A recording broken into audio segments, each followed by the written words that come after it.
अस्सलाम वालेकुम दोस्तों, तुम देख रहे हो हसीन पंजाब टीवी तो मैं तेरा मेज़बान अमीर हमजा। दोस्तों सब तो पहले अपने चैनल हसीन पंजाब टीवी ਨੂੰ करो सबसक्राइब ਤੇ ਨਾਲ ਲੱਗੇ ਬੈਲ ਦਾ ਬਟਨ ਦਬਾਓ ਤਾਂ ਕਿ ਸਾਡੀ ਹਰ ਨਈ ਆਉਣ ਵਾਲੀ ਅੱਛੀ ਔਰ ਬਿਹਤਰੀਨ ਵੀਡੀਓ ਸਾਡੇ ਵੀਰਾਂ ਤੱਕ ਆਸਾਨੀ ਨਾਲ ਪਹੁੰਚ ਸਕੇ ਔਰ ਤੁਸੀਂ ਇਹ ਵੀਡੀਓ ਦੇਖੋ ਸਭ ਤੋਂ ਪਹਿਲੇ।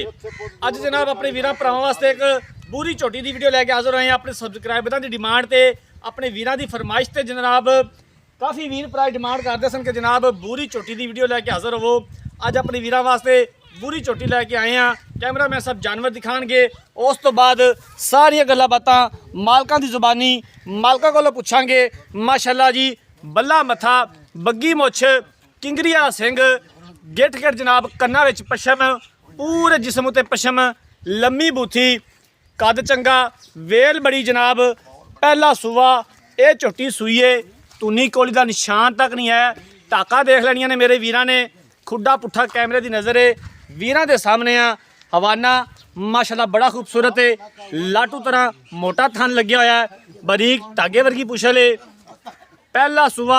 ये झोटी सूईए, ये मुंदरी का नग, नीली बार का जानवर जनाब, दरियाए सतलुज के कंढे पर मौजूद है।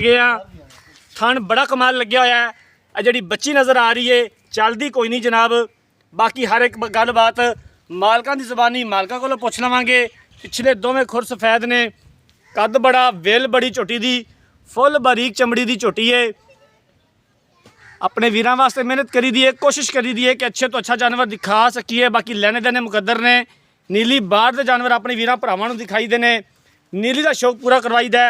कोड़ी देख सकते हो जनाब, सिर्फ झालर है। पिछे दे कट्टा जी, आ कट्टा दे पिछे नाड़वा नाल है। बाकी ये किन्ने दिनों की सूई है, किन्ना हाजर टाइम ये को दुध है या बोड़ा है, ये सारी गलबात मालका को पुछ लवांगे। इनू भाजी खोल के टोरिया जी। काफ़ी दिनों तो जनाब साढ़े वीर फरमाइश कर रहे सन कि यार कोई बूरी झोटी लैके आओ तो नस्ली झोटी होवे। अज अपनी वीरां दी डिमांड पूरी की है।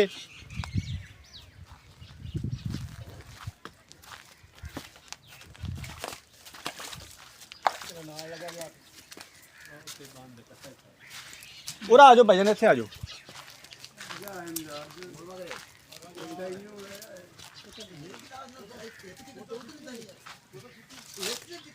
आरिफ वाला जनाब लोकेशन हैगी है, तहसील आरिफ वाला, जिला पाकपतन, नीली का इलाका है जनाब।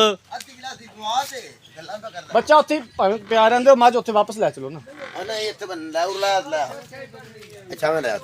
मझ उत्थे गई वापस बच्चे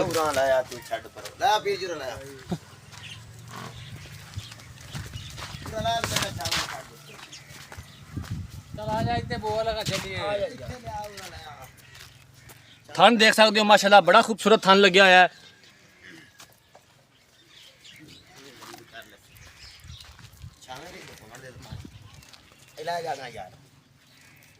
मालका कोलों उन्हें दी सारी गलबात पुछ लैने आ की सानू इहदे बारे गल्लां बातां दस देन। अस्सलाम वालेकुम जी। वालेकुम सलाम भाईजान की हाल है, तबीयत से ठीक है? अल्लाह दा करम है जी। चोटी अपनी कैमरे की नज़र है, वीरां दे सामने आ। किनवा सुबह सूई है तो कदों सूई है? पहलन सुई है भाई, तीसरा डंग सुई नो। इहदे कोले हाज़र टाइम कितना बोला चोर है जे? दो टाइम का 11-12 लीटर 11 तो 12 लीटर। आधो में टाइम कोई इहदे थाना दा वादा काटा, कोई मसला मसाइल? कोई फर्क नहीं है जी, ठीक हो गया। भाईजान आप किन्ने दी फाइनल बेचनी है? प्यार मुहब्बत वाला मुल, पक्की जी गल। 7.5 लाख का मुल है। अच्छा जी, 3,10,000 दी फाइनल बेचनी। 7.5 लाख 7.5 लाख रुपया का मुल है। फाइनल किन्ने दी बेचनी है भाईजान? 7,10,000 दी बेचनी भाजी। 7,10,000 दी। इहदे विचों कोई कर आया दा दीद प्यार? तो प्यार में बताओ, वजह से कोई मौके ते आ गया जी, ठीक हो गया। लो जी, मालकां दी गल्लां बातां सुन लईआं ने। पहला सुआ सूई है, अज तीसरा दिन है झोटी सूई नूं। 11 तो 12 लीटर बोला मौजूद है। झोटी दे कोले पिछे कट्टा है। 7.5 लाख रुपया डिमांड करते हैं। 7,10,000 रुपया फिल वक्त फाइनल है। मजीद भी असीं इंशाअल्लाह गुंजाइश कढ़ावांगे जितों तक हो सकिया। अगर किसी वीर भरा ने ये जानवर खरीदना है, राबता नंबर 0312 612 2054 0312 612 2054 इस नंबर पर व्हाट्सअप बनी है। अगर साड़ी अज वाली वीडियो पसंद आए, वीडियो को लाइक तो शेयर जरूर करना है। जिंदगी रही तो मिलांगे एक नई वीडियो के नाल। अपने मेज़बान अमीर हमजा ने दो इजाज़त। अल्लाह हाफिज़।